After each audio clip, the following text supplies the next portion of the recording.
Hello everyone, this is Anthony with BBSN, and this is going to be the first of, will probably be a few different videos entitled Deadball Diaries, and basically just to explore some of the characters and games of the Deadball era, which I am a huge fan of.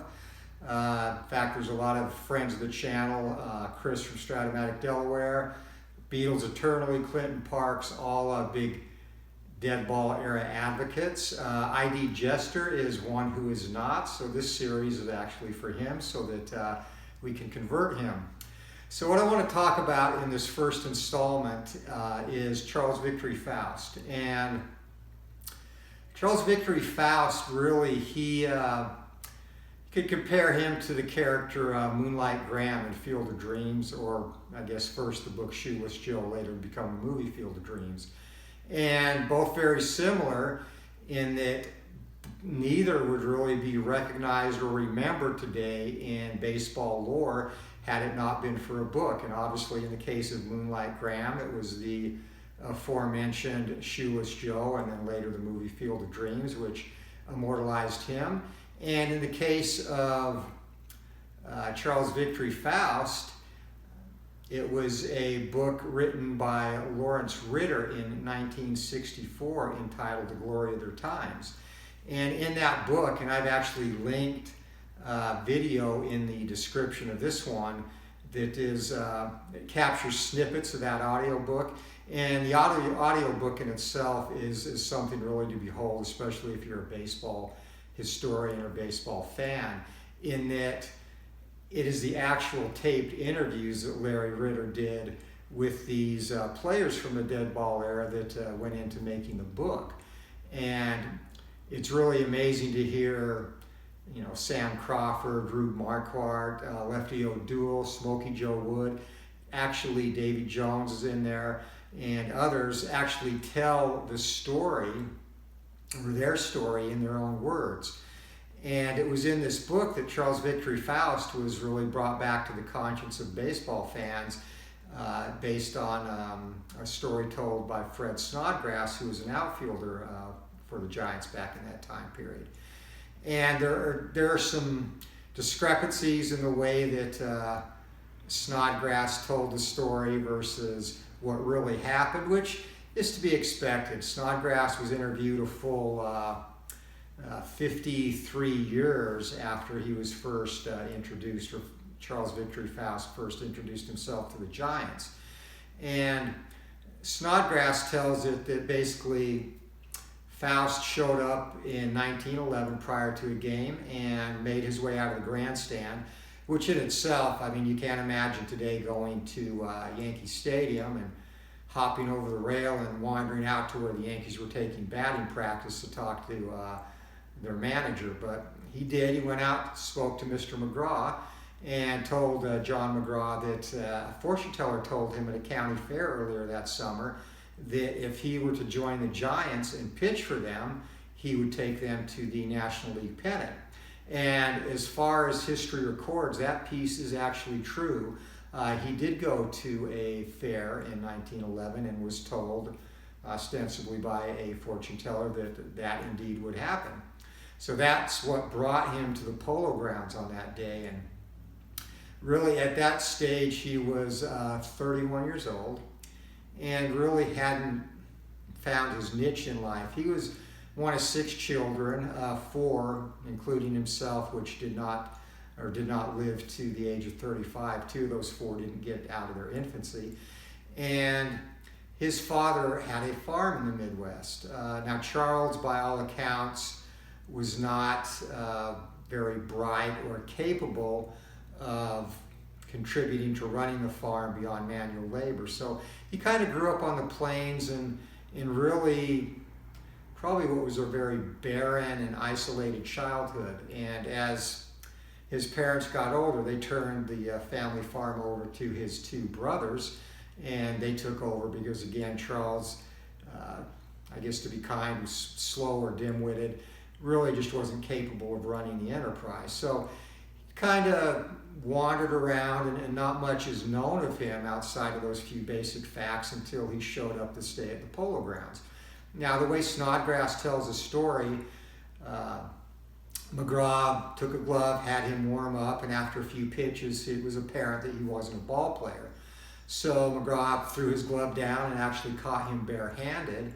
And after he allowed him to pitch, they let him hit a little bit. And again, not a baseball player, not athletic. A New York sports writer at the time later on actually described him as running with all the grace of an ice wagon, and saying that he slid as though he had stepped backwards off a trolley. So it kind of conjures up a vision of how awkward and gangly and uncoordinated he was. And he was about 6'2", 180 pounds. So he was actually tall for for that time period. So after his failed pitching, McGraw, they let him get up and ran him around the bases. He was wearing his Sunday clothes. They slid him into every base all the way around to home, so that when he got to home, his clothes were torn up, he was bleeding, and they had a good laugh at that. And went on to play the game, which they won that day 9-0. So he showed up again the next day. They let him cavort around before the game on the Polo Ground fields again. They won again, as they did the next day. And the way Snodgrass tells the story, as the team was getting ready to embark on a road trip, Faust showed up at the train station, and the players were surprised to see him. And McGraw basically, he said that McGraw said, we've got to take him along. He's going to help us win the pennant.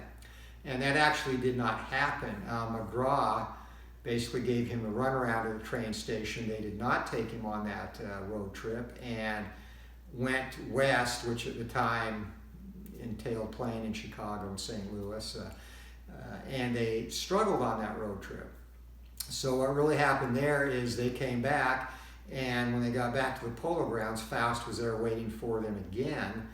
And again, they let him down on the field. They swept a doubleheader that day. So from that point on, in 1911, they took Faust with them, including on road trips. So a little variance, and again, you have to forgive Snodgrass for not remembering all the details. The other details that were off in Snodgrass' version is, of course, the Giants went on to win the pennant in 1911, and Snodgrass indicated that they finally let Faust pitch, not even that year though, in a subsequent season, and he pitched a single inning and didn't have enough on the ball to hit, so they didn't score upon him.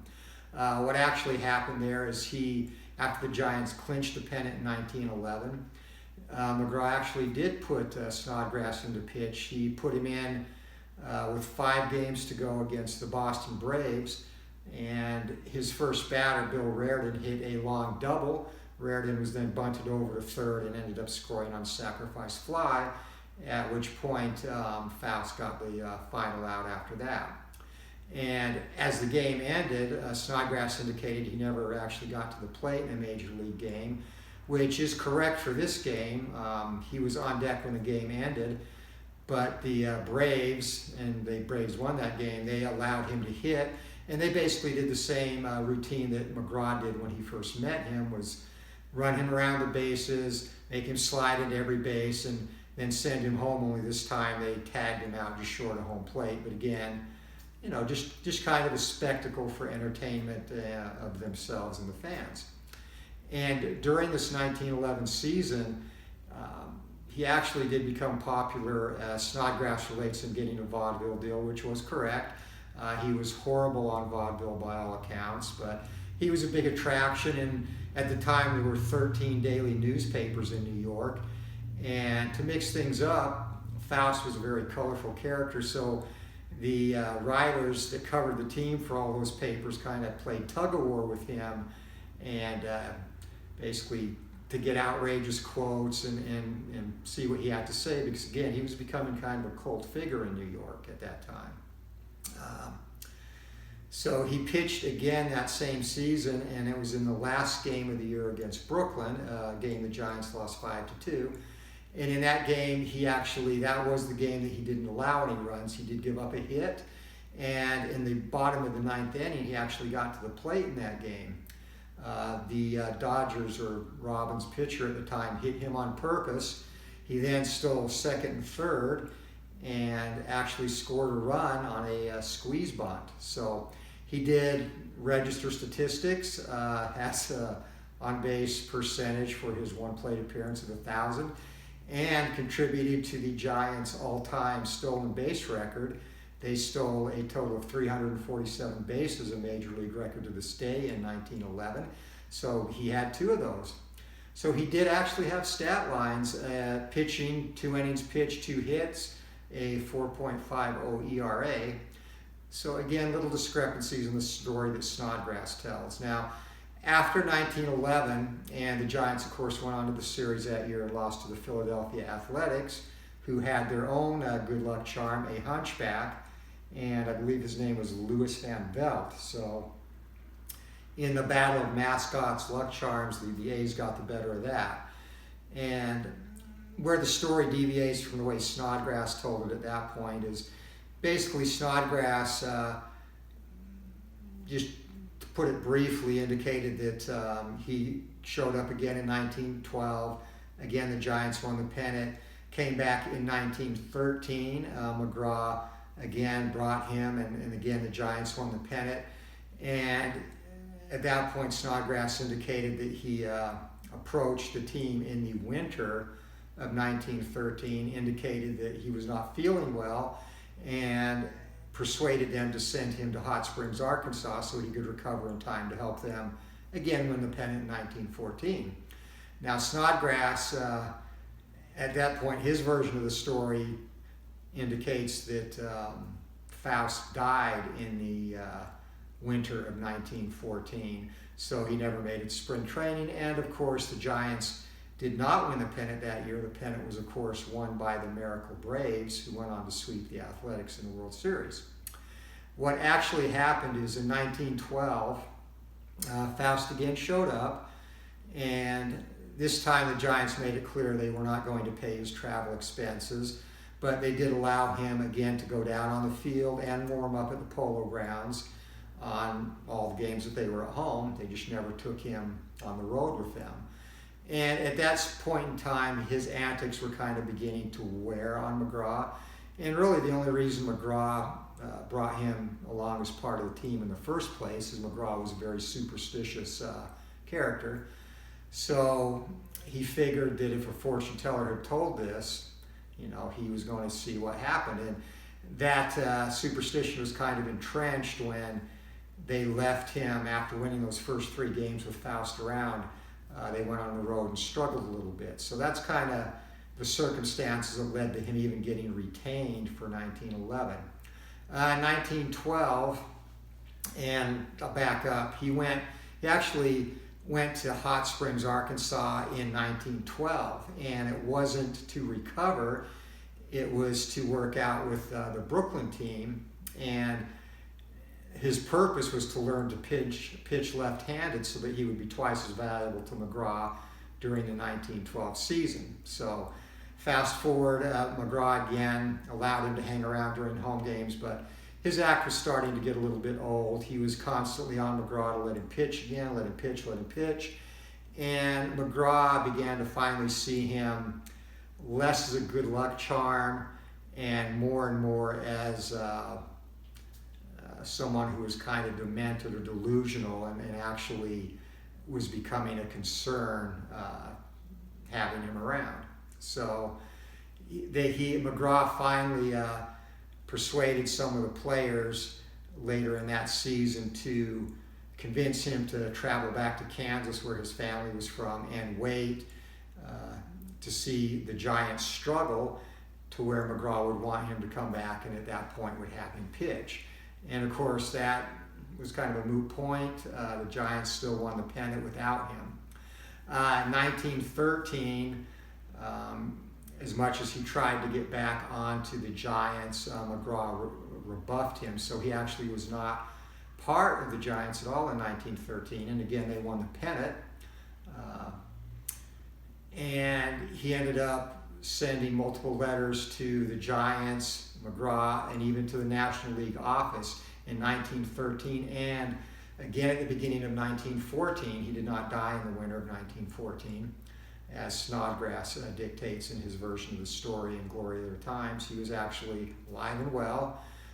He had ended up back in Seattle with his brother, one of his brothers, but continued to petition to be reinstated on the team, not only as a participating member, but with back pay, of all things, for his contribution to their pennants the last 3 years. So he was a delusional character as McGraw kind of began to gather himself.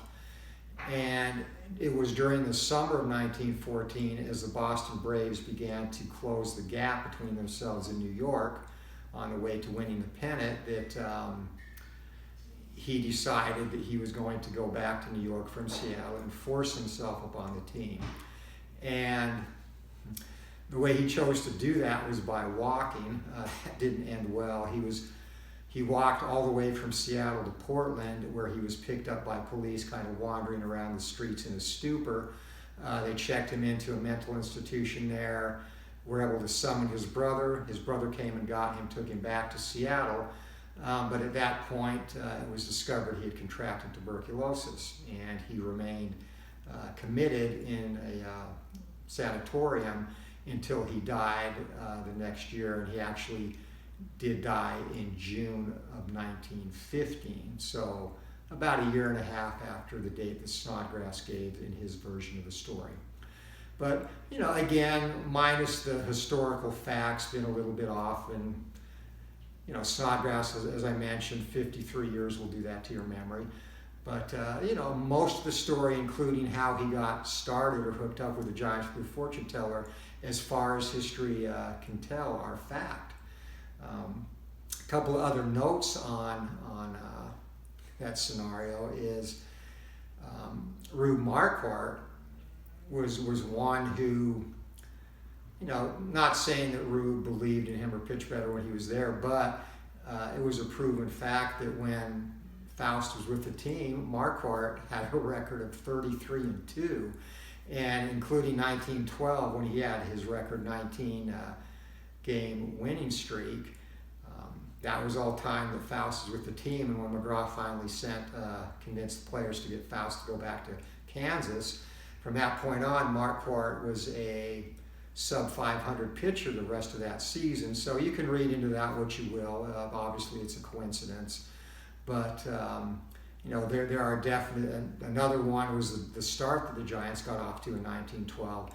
They were 54-11, which was a record for the first 65 games of the season with Faust around. And again, they still won the pennant in 1912, but their performance obviously faltered or was less when Faust was not there, despite the fact that they took the pennant. So that is the story of Charles Victory Faust. And again, I've linked the video that has excerpts not only from Fred Snodgrass and his retelling of the Faust story, but also throughout. It's a 45-minute video, but really a good listen. It's got excerpts from several players, and also outside of their interview excerpts, kind of goes through baseball at that time, so it's linked in the video. And if you want to skip straight to the story about Faust, as Fred Snodgrass tells it, that is at 37:12 of the video.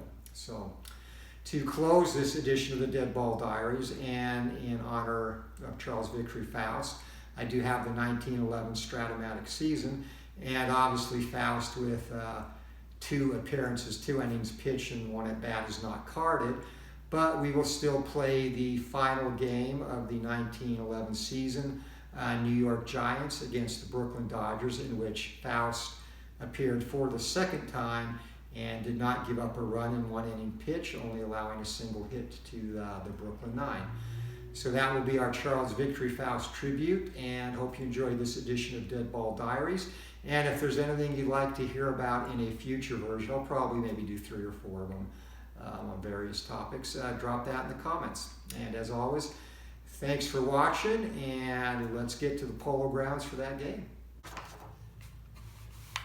Okay, we are back at the Polo Grounds for the Charles Victory Faust memorial game, if you will. And again, this was the second of 2 games he actually pitched in 1911. The first against the Boston Braves, and this one against the Brooklyn Dodgers on the final day of the 1911 season. And he went 1 inning in this one, gave up a hit, and also, as mentioned in the vlog, was hit by a pitch intentionally, allowed to steal twice, and scored on a suicide squeeze in a 5-2 Giants loss. Of course, he is not carded as mentioned, so he will not be appearing in this one, but this is in his honor. For the Dodgers, their lineup leading off Zach Wheaton center, Jake Daubert at first base, Judd Daly in left, Dolly Stark at third, Bert Tooley at shortstop, Bob Coulson in right field, John Hummel at second, Tex Irwin behind the plate, and on the mound for the Dodgers, Eddie Dent. For the Giants, George Burns leads off in left, Larry Doyle at second, Fred Snodgrass in center, Red Murray in right, Fred Merkel at first base, Buck Herzog at third, Art Devlin is actually at shortstop. Oops. Grover Hartley behind the plate, and Louis Drucke on the mound. So let's get ready to play ball.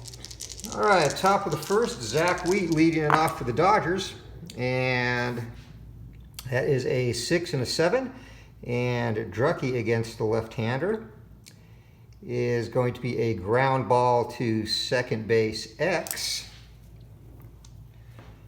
So we start out in dead ball fashion as possible error.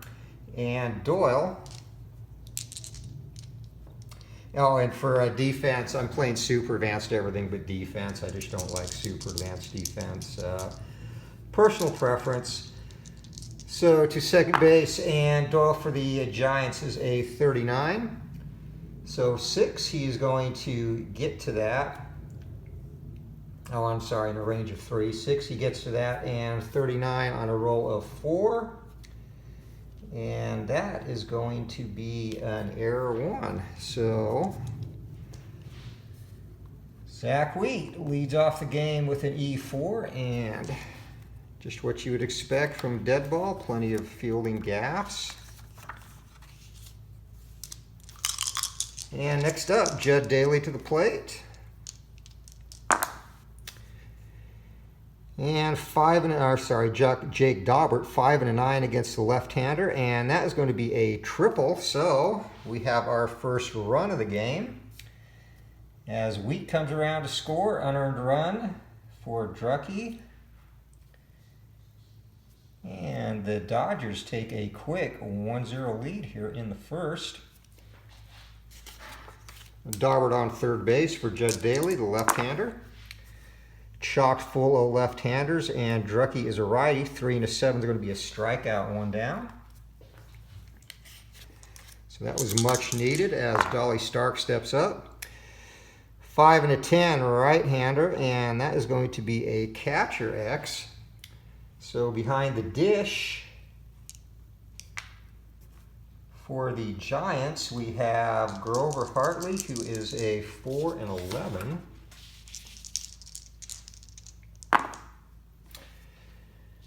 So 14 and a 4, that's going to be a pass ball and a pop-up. So Daubert comes home to score. And another unearned run. And F2 for Dolly Stark. So 2 down and 2 in for the Dodgers here in the first inning.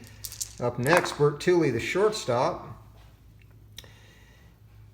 And 5 and 3 against the right-hander. That is going to be a fly ball to left field X. So plenty of error checks as expected. Burns is a 4 and a 12. So Burns, left fielder 4. That is going to be a single. Runners advance 2, which is not going to be applicable here. So the Dodgers, 2-out base runner, and I have not played a lot with these 1911 cards, so they're kind of sticky. Right fielder Bob Coulson up. His first at bat of the day, and 2 and a 7 against the right hand. That's going to be a split chance double single, and that will be a run scoring double. Runners advance 2. Sorry, so second, third, 2 outs. So the Dodgers off to a fast start against John McGraw's boys here as John Hummel steps up. Second baseman looking to widen the lead. Right-hander, that's going to be a 6 and a 9. And again, split chance double. And 15 will be a single runner's advance 2. So Tooley and Colson both come in to score 4-0 Dodgers, and again, both those runs will be unearned as well. So 4 unearned runs in against Drucky here in the first inning. That brings up the catcher, Tex Irwin.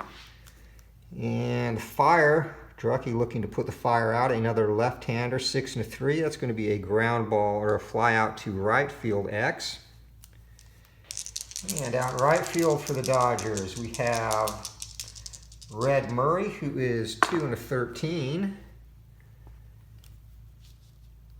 And 6, he's going to get to that fly out, and inning is finally over. But Dodgers get 4 runs on 4 hits in error, leave 1 as we head to the bottom of the first inning. 4-0 Brooklyn over the Giants. And coming to bat for the Giants, leadoff hitter George Burns. Eddie Dent on the mound, and 3 and a 7 against the right-hander. That is going to be a fly ball to center field, 1 down. Up next, Larry Doyle, and the Giants second baseman takes a whack, 3 and a 6. And that is going to be a split chance triple. 8, and that will be a 3-bagger. So he drives that into the deep recesses of the polo ground, and the Giants have something going here in the bottom of the first. 1 down, runner on third for Fred Snodgrass. And Snodgrass, again, mentioned in the blog, is the reason that we are aware of Charles Victory Faust today. So Dent against the right-hander, 4 and a 9. That's going to be a single into left field. Coming in to score is Doyle, and Snodgrass gets the Giants on the board with an RBI single. So Deadball era, not known for its offensive production. Now, both teams, pitchers and catchers, are not very adept at eliminating steals. So they're going to hold Snodgrass. That will still be a +2 to his steal rating, which is 15. So that would be a 17 if he gets a jump. So he's going to try and play true dead ball fashion. 2 to 7 or 12 is the jump. And 10, he does not get it. And that means he will steal at a rate of 10. He's going to stay put.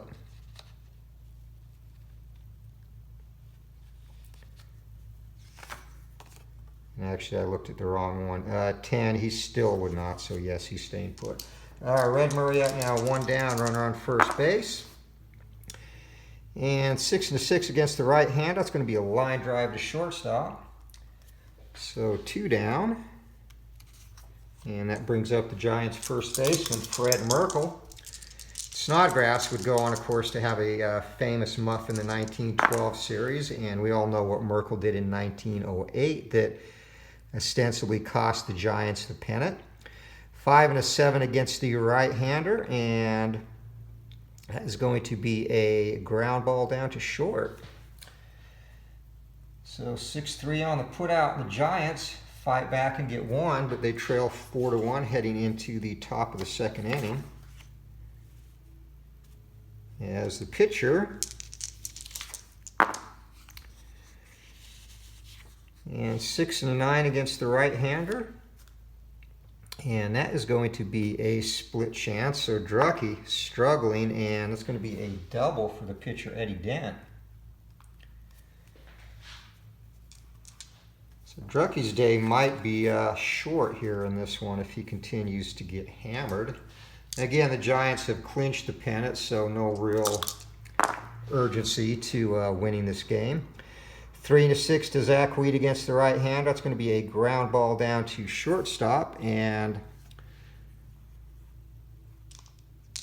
that will be a fielder, or actually Dent will hold, and 6-3 on the putout. So runner at second base, one down. First baseman Jake Daubert up. He hit a triple, run-scoring triple his first time up. 2 and a 6 against the right-hander, and he's going to smack another one out there. That's going to be a single. Runners advance 2, so Eddie Dent comes in to score. Dodgers extend their lead to 5-1, and this one will be an earned run. Judd Daly up now. 3 and a 4 against the right-hander, split chance single, and of course it is.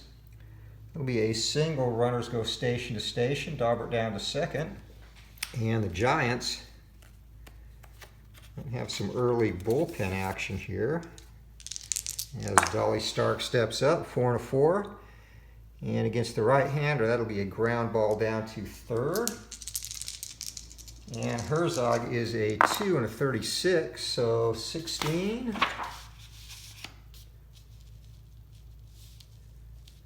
16, he's going to get to that and execute a 5-4-3 double play. So the Dodgers get 3 more hits and another run. We head to the bottom of the second inning. Brooklyn leads at 5-1 over New York. And John McGraw imploring his charges, 5 and a 4. And against the right-hander, that's going to be a fly ball to center field X. And out there, Zach Wheat has a range of 4 and 16. So 20, he's going to get to that, run it down, 1 out here in the bottom of the second. Art Devlin up, and Devlin going to start at shortstop today. 4 and a 7 on Dent's card against the right-hander, and that will be a split chance single. And Devlin is aboard with a sharp line drive into left field. Grover Hartley, the catcher, up now. I might as well just start rolling them all. 3 and a 6, and Hartley against the right-hander. That is going to be a ground ball down to short, and that'll be a double play. 6-4-3, so the Giants waste a hit as we head to the top of the third inning, 5-1 Dodgers. And Drucke, looking to have a little more success than he's had to date, will face Fred Tooley. And the Dodgers shortstop, 1 and a 10. And that will be a pop out to third base, 1 down. Right fielder Bob Colson up, and Colson doubled, scored a run back in the first inning. 2 and a 6 against the right-hander, and that'll be a split chance, and it's going to be a single. So Colson with his second base hit of the day. And the Brooklynites have the sticks working. 4 and a 5, and Drucke against the right-hander. That's going to be a strikeout, 2 down. Dead ball high heat. Tex Irvin steps in, and 3 and a 10 against the right-hander. Be a ground ball down to short, and inning is over. So finally, a semblance of a decent inning from Drucke as we head to the bottom of the third. Brooklyn leads New York 5-1. And leading it off will be Drucke himself, and they're going to go ahead and let him hit. And 4 and a 10 by Dent to the right-hander. That is going to be a ballpark single chance. And in the Polo Grounds, singles are hard to come by, so that will be a fly out, 1 down.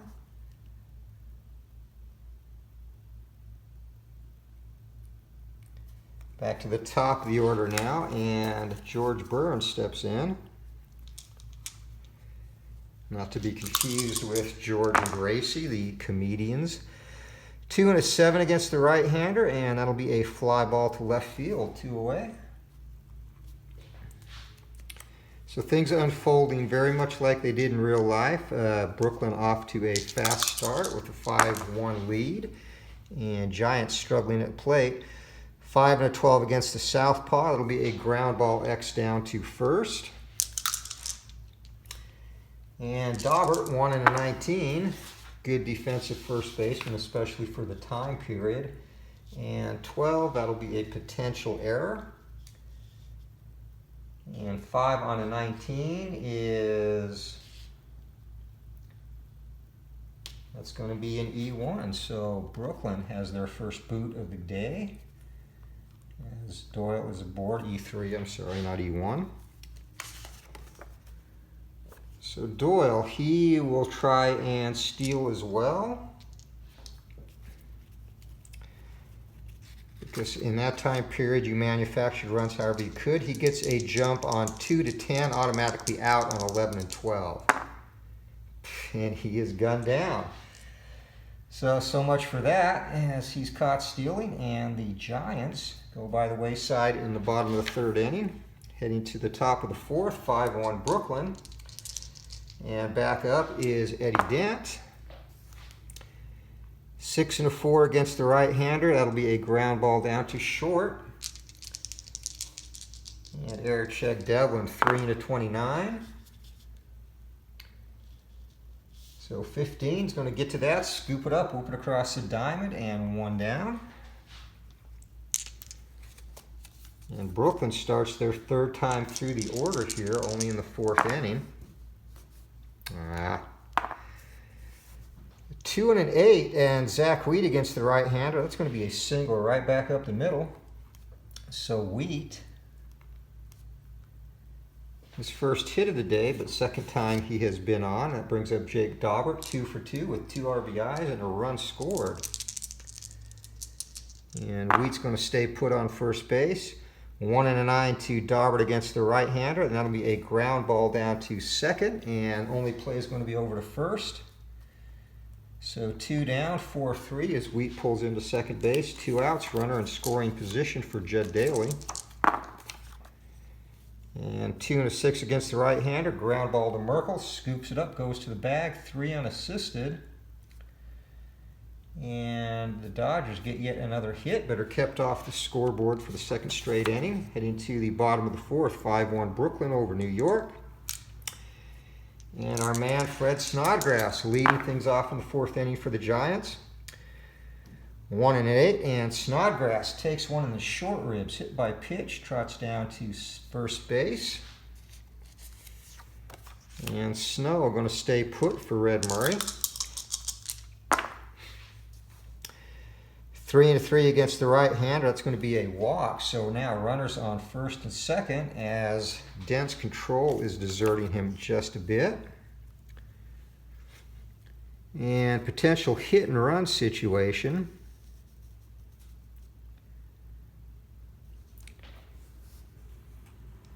And McGraw, Merkel is a C. He's going to let him hit away. Give him a chance to do some damage with the bat. 3 and a 9 against the right-hander, and struck him out. So much for that. And up Buck Herzog, and McGraw's going to get this hit and run going. A dead ball staple. He is a B, and 9. And lead runner's going to get gunned down, so fielder's choice. 6-5 on the put out, and 2 down now. Runners on first and second, and that brings up shortstop Art Devlin. So looking for a little 2-out lightning here. 1 and 12, and bases are loaded as Devlin draws a free pass. And that'll put it in the hands of the catcher, Grover Hartley, and if Hartley gets on, we will definitely have a pinch hitter for Mr. Drucke.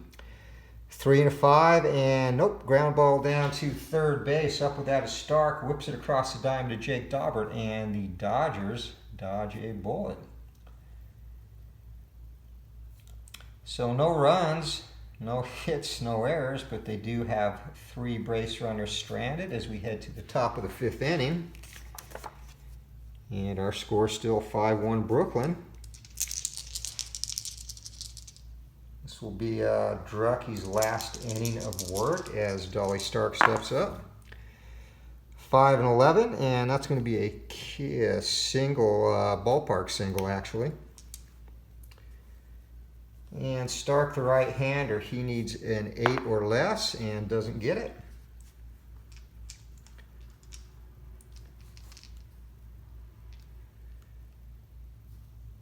So 1 down. And that brings up shortstop Bert Tooley. 6 and an 8, that's going to be a fly ball to center field. And Tooley is retired. And Snodgrass puts that away. Two-handed basket catch. As Bob Colson steps in, and the expansive center field area of the Polo Grounds.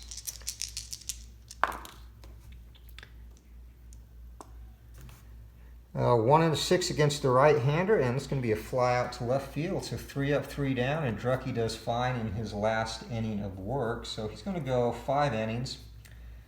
We'll give up a unseemly total of 9 hits. 5 runs, but only one of them was earned. And during that time, he did record a couple of strikeouts and did not walk anybody.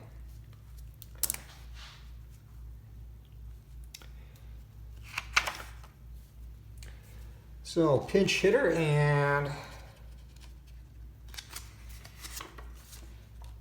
replacing him to throw the final 4 innings.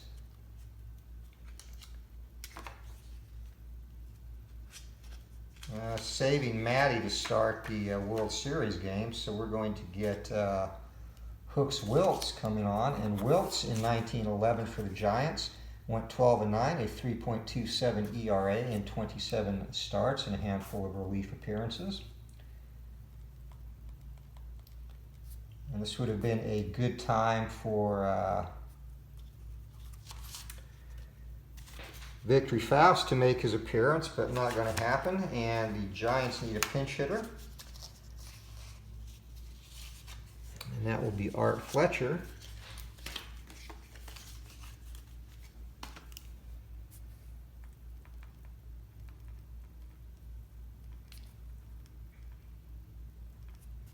All right, so Fletcher for Drucke and Eddie Dent set to deliver.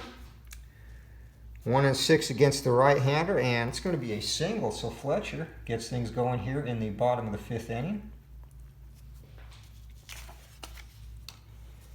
It'll take us back to the top of the order for George Burns. And Fletcher not going to try and steal. 5 and a 7 against the right-hander. It'll be a ground ball down to shortstop, and that is going to be a double play.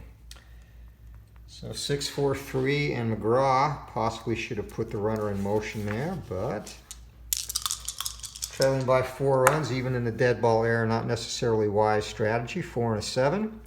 Split chance single, 18 or less, and it'll be a line drive into the outfield, so Larry Doyle on. 2 outs, and Doyle's going to try and steal. 2 to 10, he gets a jump, and he's going to get the jump. With adjustments, it'll be 17 to be safe, and he's in there easily. So the Giants trying to run themselves into a run here in the 5th inning. Fred Snodgrass up, and Snow, as he was known, has been hit by a pitch and singled in this one. 6 and a 5, and that will be a ground ball to shortstop, error check. So Bert Tooley is a 3 and a 64 for the Dodgers. And 10, going to get to get to it. Possible error, 3 on the 64.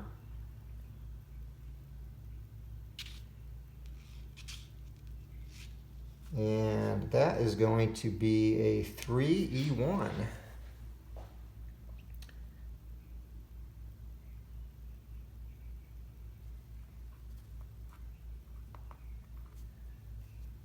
So E6, and runners at the corner now, 2 outs. Second error in the game for the Dodgers. That brings up Red Murray.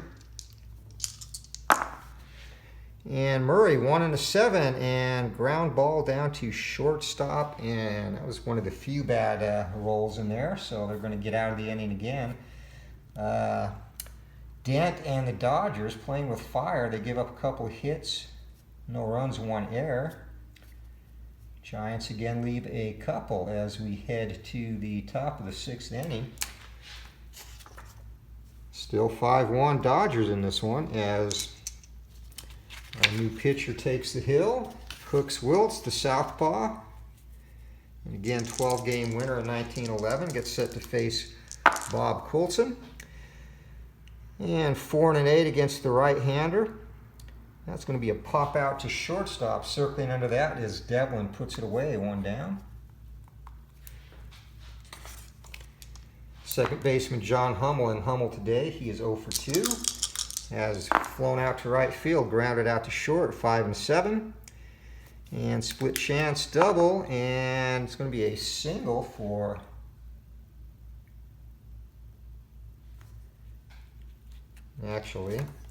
single for Tex Irwin. So that brings up the pitcher spot, 1 down, and we're going to have a sacrifice here.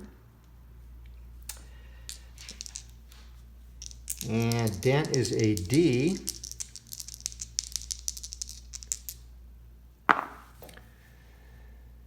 And 3 on column D, that is going to be a successful sacrifice. So first to second goes the putout, and over to second base goes Tex Irwin. 2 down, back to the top of the order, and Zach Wheat. He singled his last time up, stares down Wiltz, lefty-lefty matchup. And 6 and an 8, that is going to be another split chance, possible triple, and just missed that, single. Runners advance 2, so that gets Tex Irwin home, and the Dodgers extend their lead to 6-1.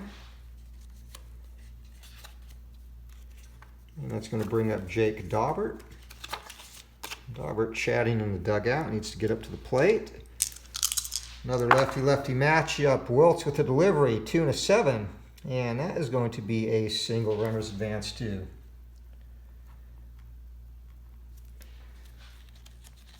So the Dodgers having their way with whoever New York runs out on the hill in this one. 3 and 7, Judd Daly. And again, with lefty-lefty matchup, that's going to be a fly ball to center field, and side is finally retired. But the Dodgers pick up 3 more hits in another run. We're heading to the bottom of the 6th inning. 6-1 Brooklyn over New York in our Charles Victory Faust Memorial Replay game. Eddie Dent still on the hill going strong. Fred Merkle up for the Giants. 6 and 9 and possible double. And that will be a double. Drives that into the gap in Polo Grounds. Outfielders plenty of running. One of the, real odd-shaped ballpark. Very short porches in both left and right. And a massive expanse over 500 feet in center, where the clubhouse was located. So Merkle on, and that brings up Buck Herzog, and the third baseman, 1 and 9, and that is going to be a single into left field.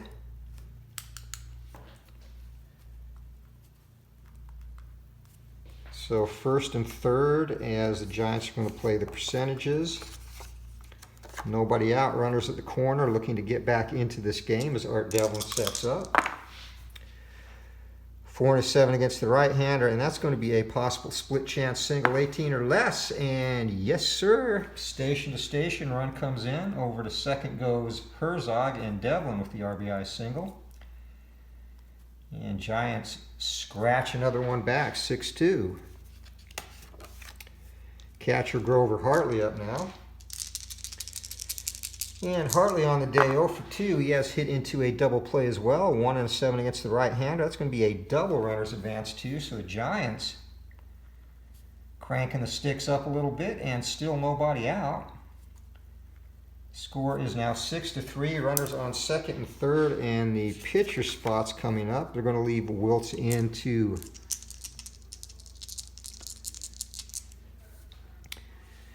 are we going to have him squeeze? He is a D. And on the squeeze chart, yeah, probably not. Now they're going to let him hit away, actually. Nobody's out. So Dent, the delivery, 5 and 10, and Wiltz, the left-hander. It's going to be a catcher X. So behind the dish for the Dodgers, Tex Irwin is a 4. 4 to 6. Here we go. So 7, and it's going to be a pop out. So runners hold.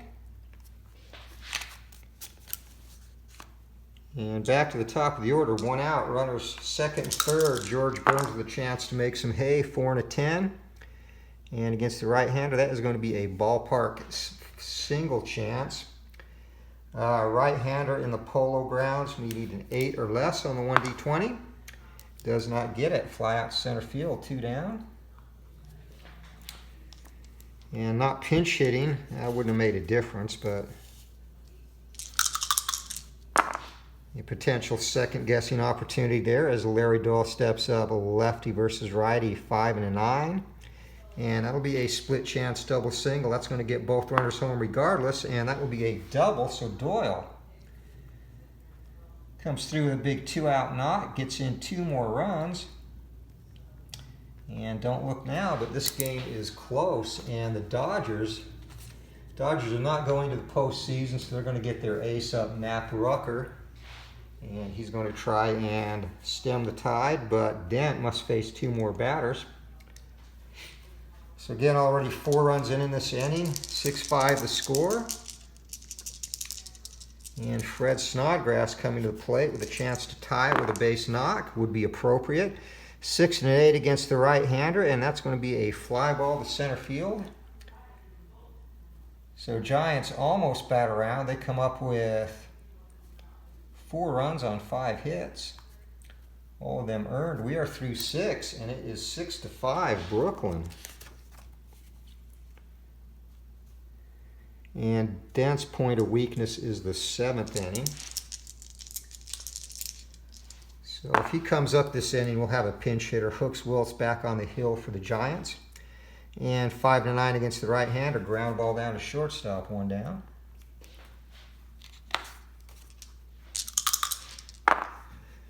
Shortstop Bert Tooley up, 3 and 3 against the southpaw. It's going to be a ground ball to first. Merkel, a deft one-handed stab of that, walks to the bag, 2 away.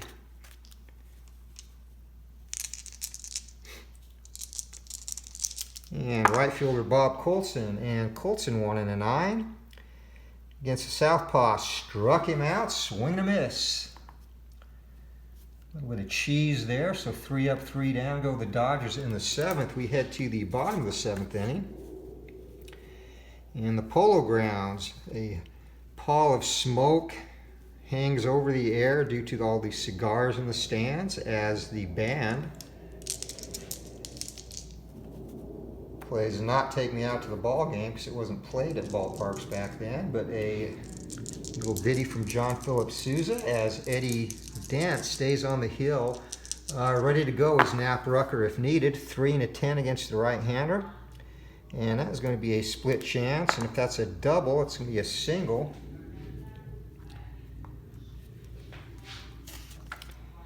So Dent's going to get 1 more batter here. And down at first base, Murray actually is going to attempt to steal, and he will be an adjusted 19. So if he gets his jump, 2 to 7 or a 12, he gets a good jump, and that is a 6, so 19. It should be a piece of cake stolen base, and Murray's into second. Giants again set a still standing record. 347 stolen bases in 1911, and they are 2 for 3 in this game. And again, Charles Victory Faust contributed to 2 of those stolen bases, both occurring in this game after he was plunked on purpose. 6 and a 4 to Merkel, the right-hander. That'll be a ground ball down to short, error check. And 3 and a 64 for Tooley. And 7, he's going to get to that, and that will be a ground ball B. So runner's going to hold at second base and whips it across the diamond, 1 down. Buck Herzog, the batter. 5 and a 6 to the right-hander, and it'll be a fly ball to left field at 2 down. So Dent, he's pitched fairly well except for that 6th inning. If he gets through this one, we will probably see Nap Rucker to close it out. 1 and 6, Devlin against the right-hander. That'll be a fly out to center field, and side is retired. So Giants waste a leadoff single, and we are down to 2 innings to go. 6-5, a nail biter. Hooks Wiltz back on the hill.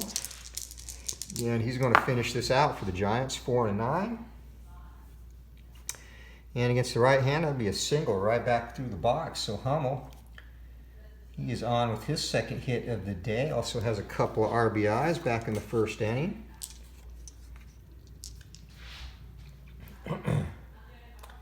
And he will be an 18 if he can get a jump. So Brooklyn, in the close game, they're going to try and run a little bit too.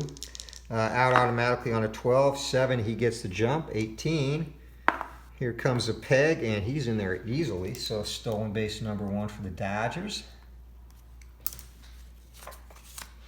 And Tex Irwin up now with a chance to get a little bit of insurance. 1 and a 9 against the right-hander. Ground ball back to the pitcher. And runner's going to hold at second base. 1-3 on the putout. And that brings up the pitcher spot. And as promised, Dent will be done. So Nap Rucker will be on the hill for the Dodgers to close out the final 2 innings.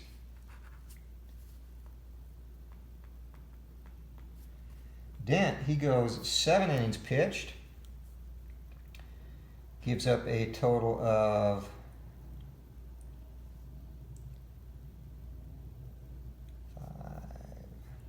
gives up 11 hits, 5 runs. All of those runs were earned.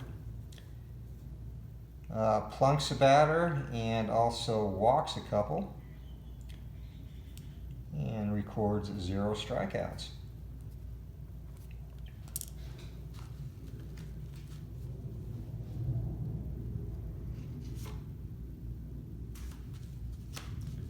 So rustling along down in the dugout, the Dodgers are going to send up a pinch hitter.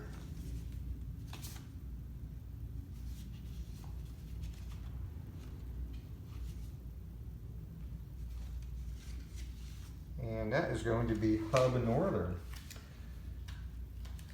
So Northern in 1911, 78 at bats, he hit .316.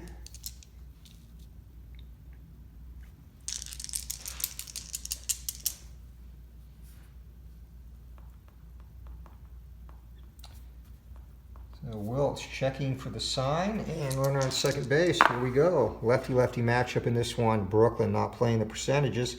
2 and an 8, and it's a fly ball to center field. Runner can try to advance, but they're going to elect to hold him.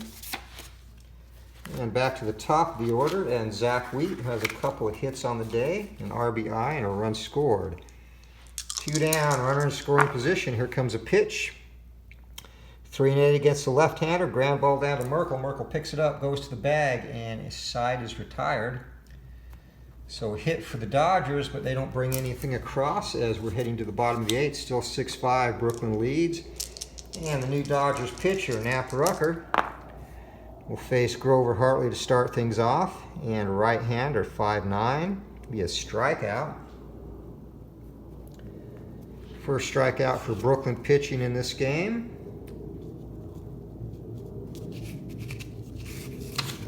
And we will have yet another pinch hitter. So Bugs Raymond, and Raymond, who is probably worthy of his very own Deadball diary, a noted drinker back in the day, he's going to close this out for the Giants.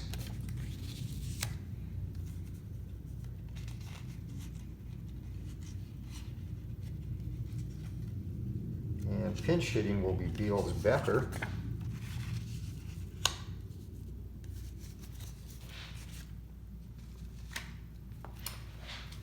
All right, so Hooks Wiltz, he goes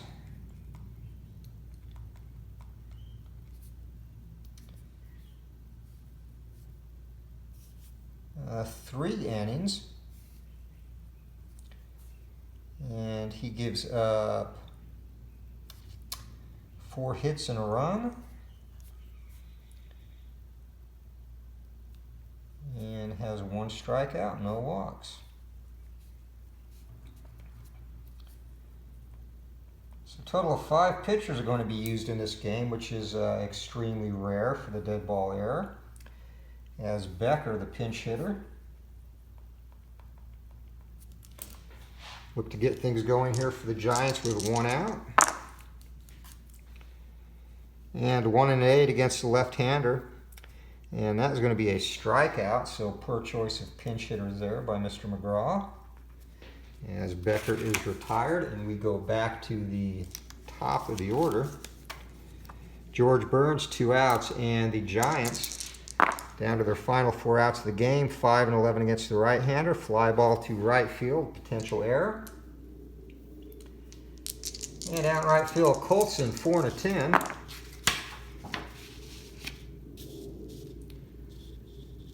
So 3, and that's going to drop in for a single, unable to get to that, and Burns, a little bit of 2-out rally going here, rally magic. Burns is on first, and he is not going to try and steal. He is one of the few players in this game that was terrible at stealing. 1-2 to Larry Doyle, and against the left-hander, that's going to be a walk. So hope still exists, and the Dodgers, they're staying with Rucker. He is the ace of their staff. They want him to nail this one down. Fred Snodgrass, chance to be a hero against the left-hander. 1-6, and swing and a miss. Struck him out, the big strikeout for Rucker, who strikes out the side in this inning. Gives up a hit and a walk in between, but we're heading to the final stanza, and it is still 6-5 Brooklyn in this Charles victory Faust Memorial Replay game. So Bugs Raymond, one of the notorious carousers of the dead ball era, raging alcoholic who is extremely undependable, probably could have been a top line or at least a solid 2 or 3 man in any rotation, but he had many of the same demons that haunted Rube Waddell, and that he just couldn't put the bottle down and stay out of trouble. So 5-6 against the left-hander, and that is going to be a strikeout. So Raymond comes on, takes care of Daubert, and Jed Daly, the batter. 3-7 against the right-hander, and that's going to be another strikeout. So Raymond got a little bit of the spitball going here. 2 down for Dolly Starks, 3-3 against the right-hander, and that is going to be a single into center field. So Dodgers not done yet. Bert Tooley, the batter. 2-6, and that's going to be a potential single line out, and that would be a single into center field. Base or station to station they go. So plenty of hits, plenty of offense in this one. Bob Colson, 6-8 against the right-hander, and it's going to be a walk. So Raymond, after striking out the first 2, has loaded the sacks, and Brooklyn can put this one out of reach if John Hummel can come through. Hummel has 2 singles in 4 appearances, a couple RBIs and a stolen base, 6-9 right-hander, and that is going to be it. Struck him out. So Raymond strikes out the side. Gives up a couple of hits, and the Dodgers are done in the 9th inning. So 3 outs for John McGraw's boys, and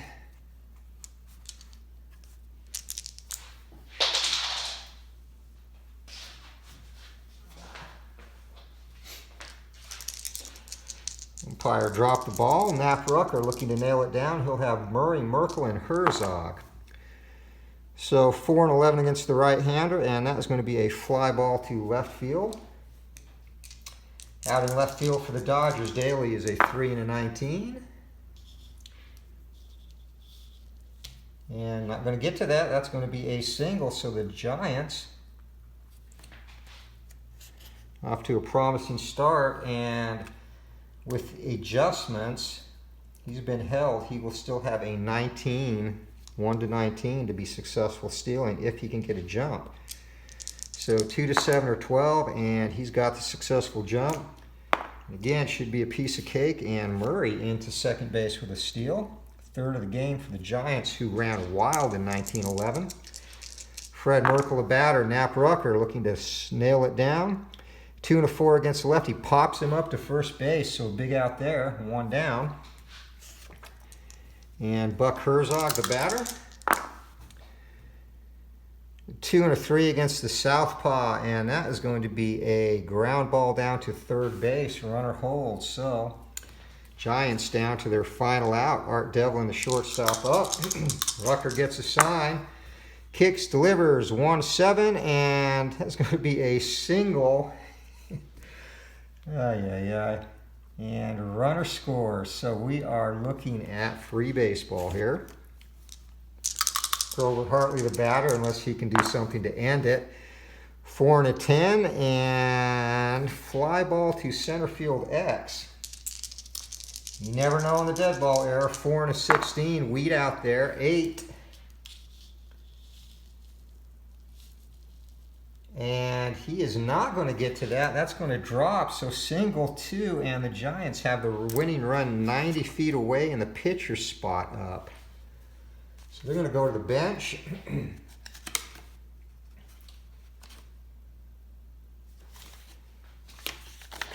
And the venerable Chief Myers. And Chief Myers also appeared in the Lawrence Ritter Classic, Glory of Their Times. He's actually a very funny interview.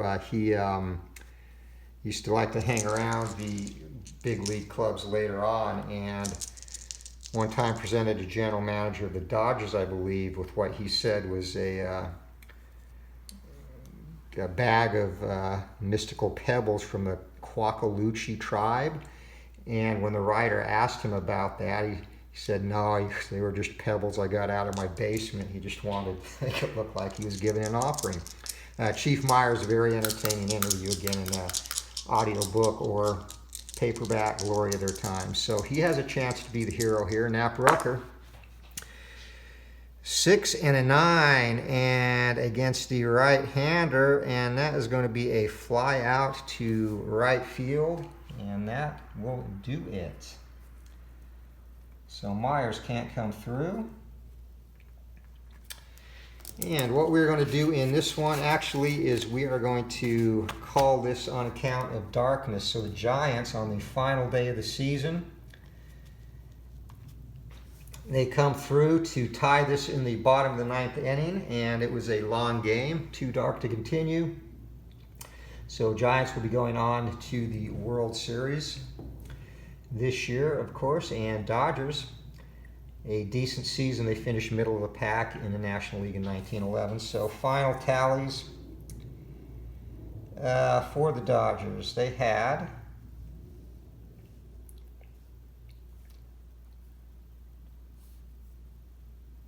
They had 6 runs on 15 hits, 2 errors.